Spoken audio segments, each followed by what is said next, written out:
everyone, and welcome to And So On. My name is Lisa, and today I'm going to be talking to you about a faux jumpsuit that I made that I'm loving, and I have worn it to death. Also, at the end of this video, I'm going to show you a little shopping that I did yesterday and some plans. Before I start, if you have not yet subscribed, please do subscribe. You might remember from the last video, I'm really trying to get up my subscribers so that I'm able to shoot at the YouTube studio space in Toronto. It's called Just the Space, and you have to have at least 10,000 subscribers in order to shoot there. So I'm really trying to get to 10,000 so that I can go shoot in a space with proper lighting, proper sound stages, and get to do some more of those tutorials that I know you guys are wanting me to do. So first of all, let me show you what I'm wearing. This is the top part of the faux jumpsuit. It's made of French linen that I got at the sale at 18 Weights, and I will put up a link to that fabric haul because it was pretty epic. And this was my favorite of the whole haul, and it took me a long time to use it, and I'm really happy with how it came out. So the front of the top, I used the stripes horizontally, and then the back of the top, I did vertical. And I did that because I thought of the way the jumpsuit would come together and that it would look nice to have the stripes sort of going in different directions on the front, but have the unity in the back. So how did I make this top? Well, I actually cloned this top. So this is a shell from JCrew that I bought years ago. I actually have 2 or 3 of them because they were on like super clearance, which I used to do a lot. And this is the regular one. Oh, and see, it has a stain on it. That's why I haven't worn it much.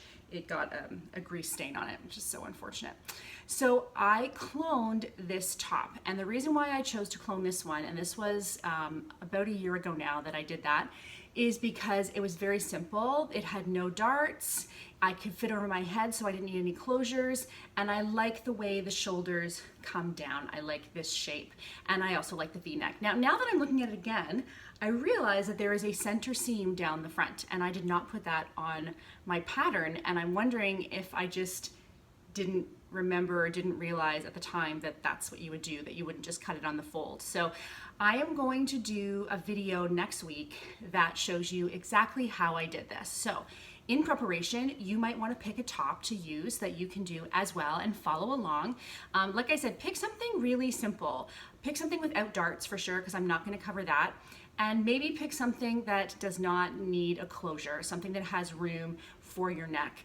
Even if it's a round neck, you can just cut down the back of the neck a little bit so it has space to go over your head.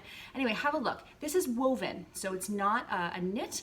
I can cover that in a later one, but this is a woven. But what I will show you in the next video, or it might be not the next one, it might be 2 or 3 down the line, but sometime in the next week or so, is I'm gonna show you how I used this pattern to make several different things. I did a cowl neck sweater using this pattern. I did this. I also did a Nanny Eero top that you saw a little while ago that has a couple different details. So I'm gonna show you how I took the one pattern and I hacked it, or adapted it, maybe more than hacked it, to use with different fabrics, different times of year, etc. So today I just paired the top with a pair of shorts, pair of ready-to-wear shorts that I had. This is lined with cotton batiste that I got at Matchpoint Fabrics. So you can just see it's just a white cotton batiste that I lined it with because this is a little bit see-through, and I didn't mind so much for the lower portion because it's very swingy and there's lots of drape and lots of gathers and pleats, and so I wasn't so worried about it, although in direct sun I did wear little white shorts underneath just in case. Probably not necessary, but you never know.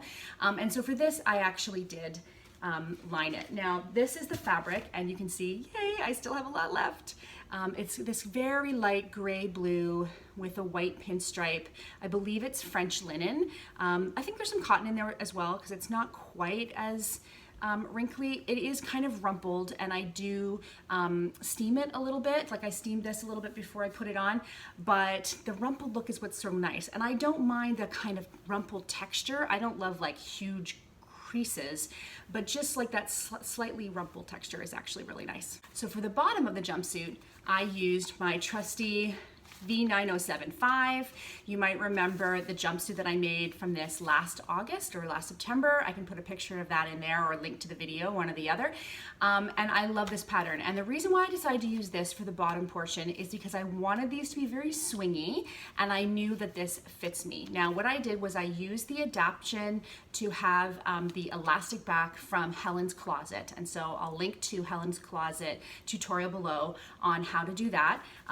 This pattern is sort of similar to her Winslow Culottes, so that's another option if you just want a culotte pattern. But here they are.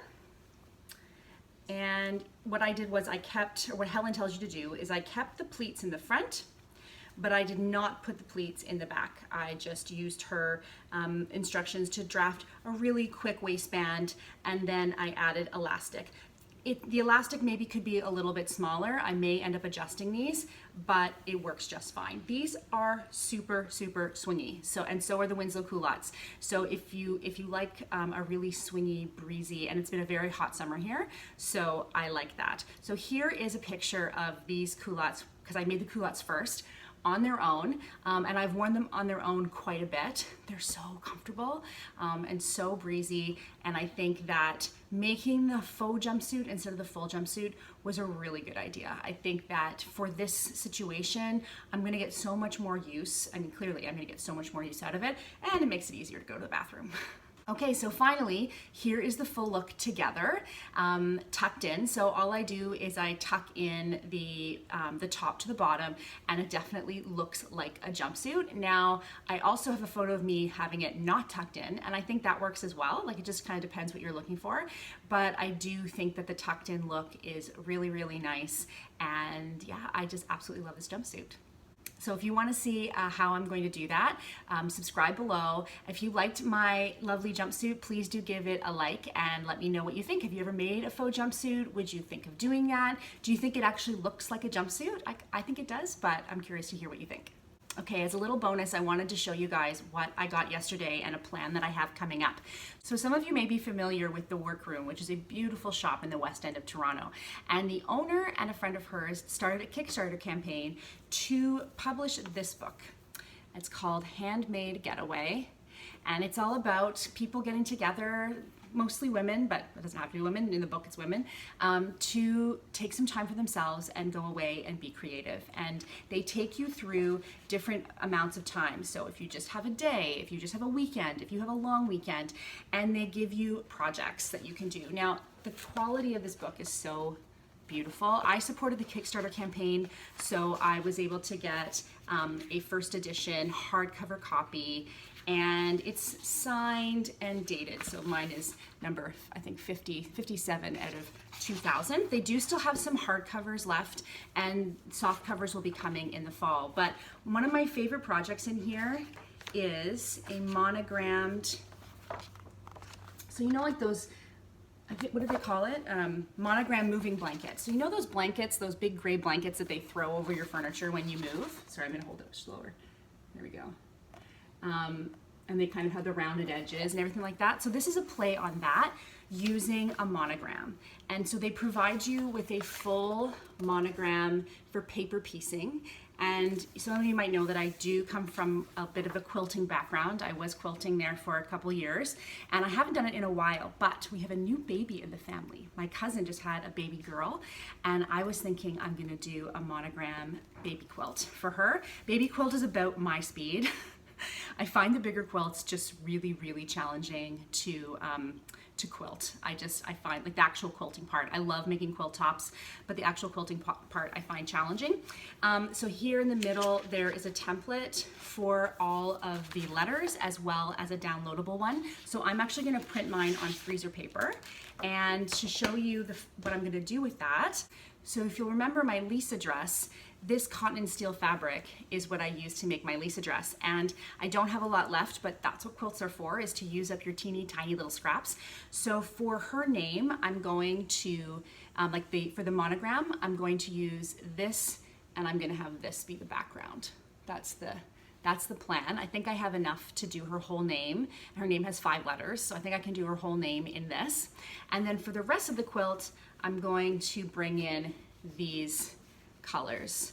So it will be all of this together. So I was pulling in a little bit of the green and the pinks and the orange, and you know, a little girly, but not too girly. And what I might try and work in as on the back of the quilt are these bees. Oh, I love these bees. I bought these a few years ago, and I'm crazy for these bees. I've used them on another quilt that's just sitting as a quilt top and hasn't been quilted.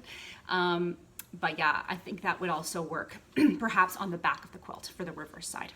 And I love the fact that you could like hand quilt around the bees. Like I like to use a thicker pearl cotton and hand quilt around details. So I think I might do that.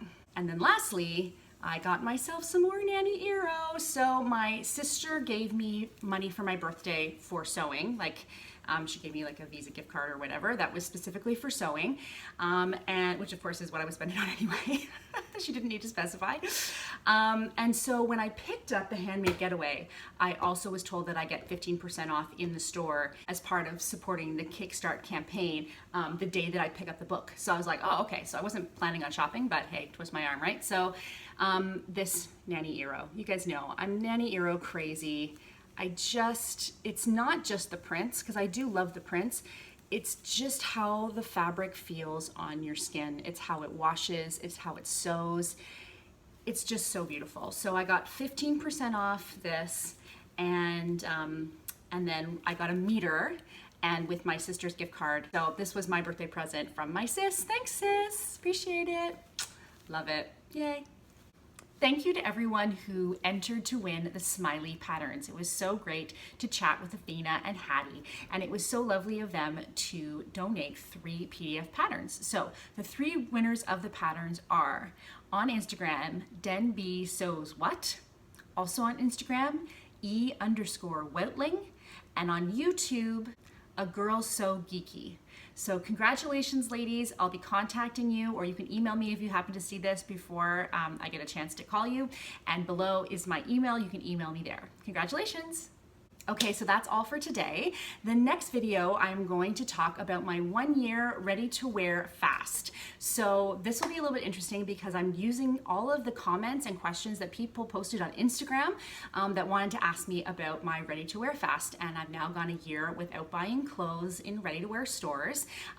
Full disclosure, I started this before I became part of the sewing community and knew it was a thing. So I made up my own rules, which maybe are a little bit different. If you have any questions that you'd like to ask me about that, please put them below. I'm going to be recording it in the next couple days, and that will be my next video. And then after that will be the tutorial on how to make this top, or how to draft a top like this. Okay, I hope that wherever you are, the sun is shining and it is a beautiful day. I will talk to you soon. Bye-bye.